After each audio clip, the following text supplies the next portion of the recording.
up? It's Joe with OCDetailing, and we just finished the Pista.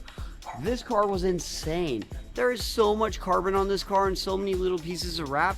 We knocked this out of the park though. The customer brought it in because it previously been wrapped and he wasn't happy with the install. It was all templated and not great, and you could see edges everywhere. So we went through and did a 100% custom install on this car. He's currently sitting in my office. I can't wait to go show him this thing because it came out sick. Thanks for watching. I'm Joe with OCDetailing.